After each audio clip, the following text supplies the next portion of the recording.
नमस्ते बच्चों। अभी हमारा श्रीलंका में गृह युद्ध की स्थिति क्यों उत्पन्न हुई, यह आंसर चल रहा है। इसमें अभी आपने लिखा है आंसर कि श्रीलंका में दो प्रमुख जाति समूह थे। उनमें पहला था आपका सिंघल जाति समूह, दूसरा था आपका तमिल जाति समूह। तो सिंघल जाति समूह की संख्या अधिक थी, तो उनका यह विचार था कि श्रीलंका में हमारे हिसाब से शासन चलना चाहिए। तो अब उससे आपको आगे लिखना है। इसमें श्रीलंका की लोकतांत्रिक सरकार ने सिंघली समुदाय को कई विशेष अधिकार प्रदान किए। सन 1956 में कानून बनाकर सिंघली भाषा को राजभाषा घोषित कर दिया।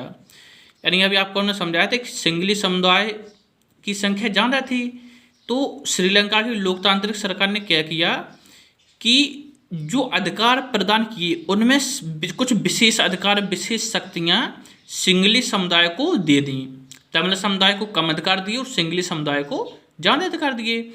और सन 1956 में कानून बनाकर सिंघली भाषा को राजभाषा घोषित कर दी, यानी श्रीलंका की राजभाषा घोषित कर दी सिंघली भाषा को।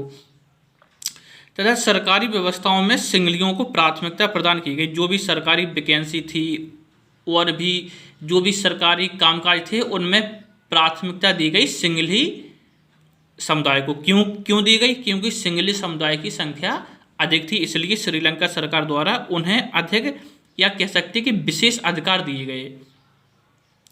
सिंघलियों का धर्म बौद्ध धर्म था। सरकार ने बौद्ध धर्म को संरक्षण देने के लिए कई कदम उठाए। तो जो सिंघली समुदाय का जो धर्म था वो बौद्ध धर्म था, तो बौद्ध धर्म को बढ़ाने के लिए श्रीलंका सरकार ने कई उपाय किए, उसके विस्तार के लिए कई कदम उठाए। तमिल समुदाय को समान अधिकार न मिलने से सरकार से काफ़ी नाखुश थे। जो दूसरा प्रमुख धर्म था वो हमने आपको बताया था तमिल समुदाय था। तो तमिल समुदाय को विशेष अधिकार नहीं मिले थे, या कह सकते बहुत कम अधिकार मिले थे।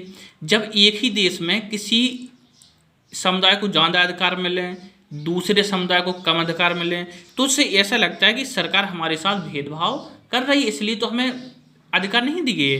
तो ऐसा ही तमिल का था। जो तमिल समुदाय के व्यक्ति थे वो सरकार से नाखुश थे।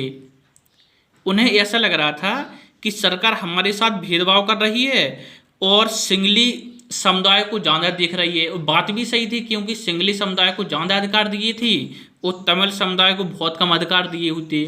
तो तमिल समुदाय के लोगों को ऐसा लगा कि इसी प्रकार से अगर हमें कम अधिकार देती रही सरकार और सिंघलियों को ज़्यादा अधिकार देती रही, तो फिर तमिल समुदाय के लोग बहुत पीछे हो जाएंगे।